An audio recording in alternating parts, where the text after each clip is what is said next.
ಇವತ್ತು ಈ ಒಂದು ಪ್ರತಿಭಟನೆನ ಇವತ್ತು ನಮ್ಮ ಇಂಟೆಕ್ಕು ಏನು ಹಮ್ಮಿಕೊಂಡಿದೆ, ಇದು ನಿಜವಾಗ್ಲೂ ಕೂಡ ಒಂದು ಸ್ವಾಗತಾರ್ಹ.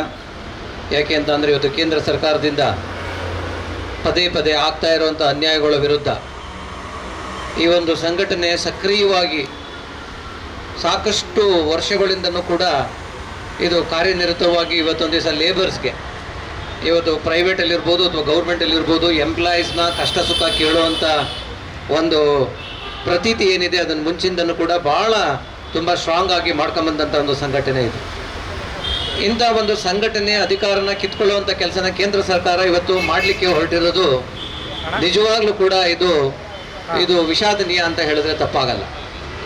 ಯಾವುದೇ ಒಂದು ಆರ್ಗನೈಸೇಷನಲ್ಲಿ ಯೂನಿಯನ್ ಇಲ್ಲ ಅಂತ ಅಂದರೆ ಆ ಯೂನಿಯನ್ನ ಆ ಎಂಪ್ಲಾಯೀಸ್ಗೆ ಒಂದು ಬಲನ ಕಟ್ ಮಾಡ್ದಂಗೆ ಆಗುತ್ತೆ ಹೊರತು ಅದರಿಂದ ಎಂಪ್ಲಾಯೀಸ್ಗೆ ಯಾವುದೇ ರೀತಿಯಾದ ಅನುಕೂಲ ಆಗಲಿಕ್ಕೆ ಸಾಧ್ಯ ಇಲ್ಲ.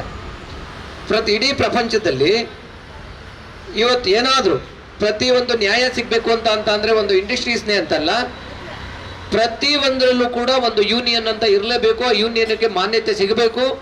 ಆ ಮಾನ್ಯತೆ ಕೊಟ್ಟಂಥ ಸಂದರ್ಭದಲ್ಲಿ ಆಯಾ ಸರ್ಕಾರಗಳು ಆ ಮಾನ್ಯತೆಯನ್ನು ಕಿತ್ಕೋತು ಅಂತ ಅಂದರೆ ಅಲ್ಲಿಗೆ ತನ್ನ ವ್ಯಕ್ತಿಯ ಸ್ವಾತಂತ್ರ್ಯವನ್ನು ಕಿತ್ಕೊಂಡಂಥ ಮತ್ತು ಹಕ್ಕನ್ನು ದಮನ ಮಾಡಿದಂಥ ರೀತಿಯಲ್ಲಿ ಆಗುತ್ತೆ ಅನ್ನೋದು ಕೂಡ ಒಂದು ಎಲ್ಲ ಕಡೆ ಗೊತ್ತಿರುವಂಥ ವಿಚಾರ.